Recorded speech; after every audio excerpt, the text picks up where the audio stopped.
Hey guys, it's Michelle, and today's video is going to be some of the creepiest unsolved murder mysteries, or just mysteries in general. I've done one of these videos before, probably 6 months ago or something. I did like top 5 murder mysteries, or like unsolved murder mysteries. And you guys really liked it, and you guys have been highly requesting me to do unsolved murder mysteries, so I thought today would be the perfect day to do it because why not? And yeah, let's get into it. The first mystery I want to talk about is the mystery of the Grimes sisters. So back in 1956, two teenage sisters, Barbara and Patricia Grimes, went to a movie theater in Chicago and they never returned. A month later, their bodies were found completely naked and frozen, and this case remains completely unsolved with no suspects, no pointed fingers. No one has any idea what the fuck could have happened to these girls. However, in 2010, 54 years later, a woman came forward saying that she was actually with the sisters the night of their disappearance. However, she remains not a suspect and the mystery remains unsolved, even though there were many alleged sightings of these girls. Basically, the theory kind of goes hand in hand with Elvis Presley, because they went to see the movie Love Me Tender. That's the movie that they were seeing,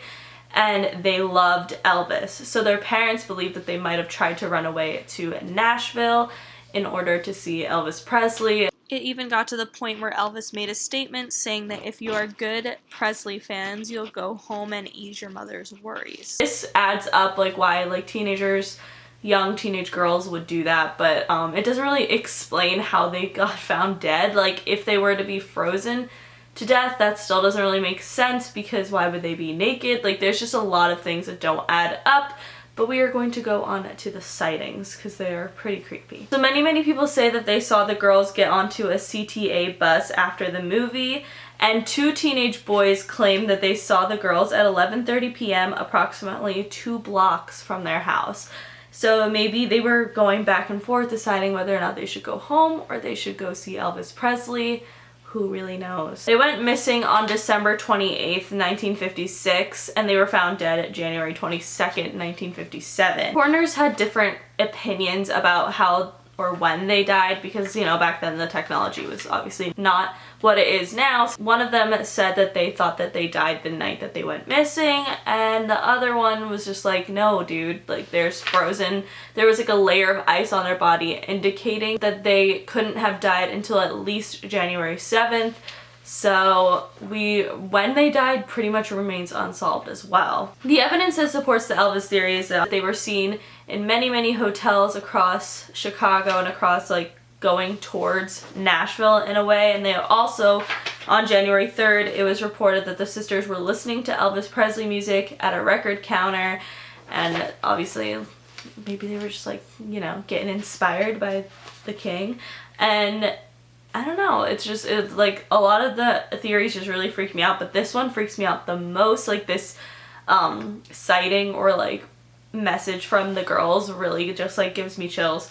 But on January 14th, which is 8 days before they were found dead, the parents of a classmate of Patricia's named Sandra Tolstan got 2 calls around midnight. The first call, no one spoke, but the second call, a young girl answered asking for Sandra before she hung up. And Sandra's mother described the voice as very frightened and depressed, and she full-heartedly believes that the voice belonged to Patricia Grimes.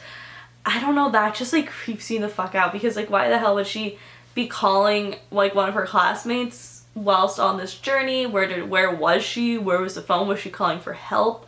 Why didn't she call her parents? Like there's so many fucking questions. Like I said, even with the idea that the girls ran away to Nashville to see Elvis, it still just doesn't make any sense why they were found dead, like frozen and naked. Like it just doesn't make any sense. Also, wouldn't like a month is a really long time for 2 little girls that like are known to be missing, especially when their parents have this theory that they're going to Nashville. Like it's just all very suspicious, and the mystery remains unsolved and probably will remain so for the the rest of eternity. The next mystery we're going to be talking about is the Jamison family. So on October 8th, 2009, the Jamison family, including father Bobby, mother Sherilyn, and daughter Madison, mysteriously went missing from their Oklahoma home. The skeletal remains of their bodies were found in 2013, and there are many theories as to what could have happened to the family. Their family dog was found in their abandoned truck along with the parents' IDs, cell phones, wallets, and nearly $32,000 in cash. The theories of why they were dead or who could have killed them include faking their death, which doesn't really make sense because of the skeletal remains were completely identified as theirs, committing a group suicide, drug dealing related issues or like murders, or interestingly, killed by a cult.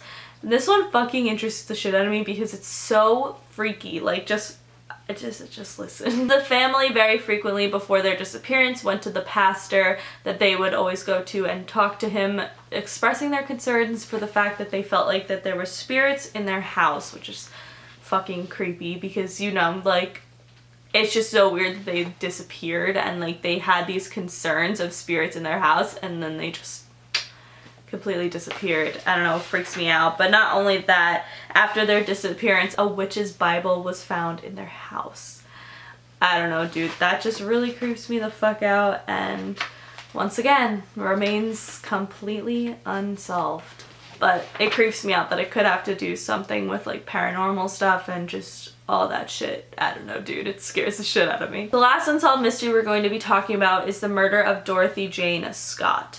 This one fucking terrifies me. It's very much like, I don't even know how to describe it. It's a very classic murder mystery, but it's so freaky. It just scares the shit out of me. In 1980 in Anaheim, California, Dorothy kept receiving anonymous phone calls at her work.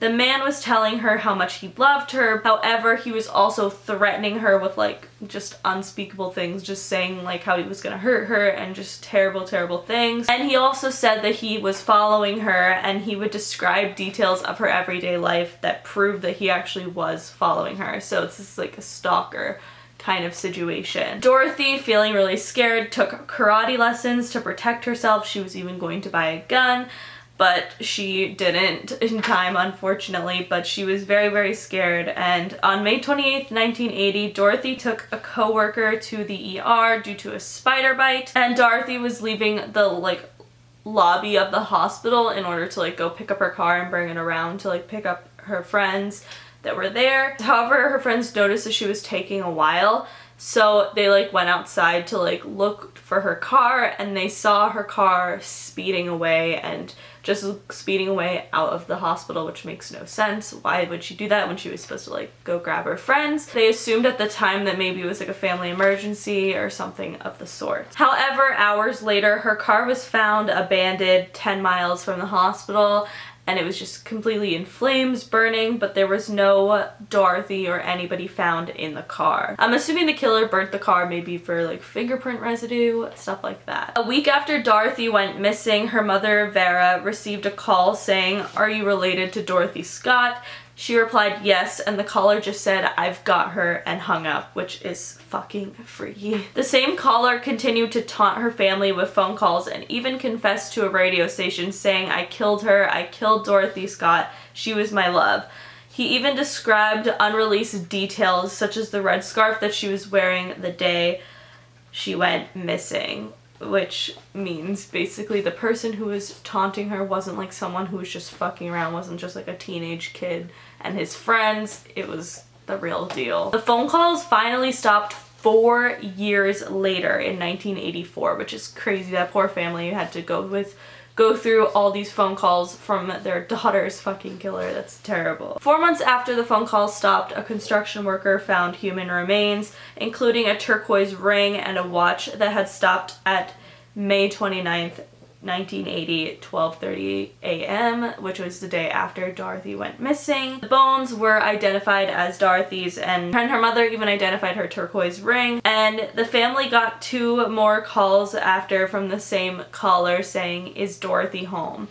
Which is just terrible. That case, I don't know, that one really freaks me out. Luckily nowadays with stuff like phone calls, and like if that was happening, they would probably be able to trace the caller. They definitely would. Our technology is crazy. But it's just, I don't know, the situation of that really just gives me the chills. I'm sorry for sharing it with you guys because it honestly freaks me out.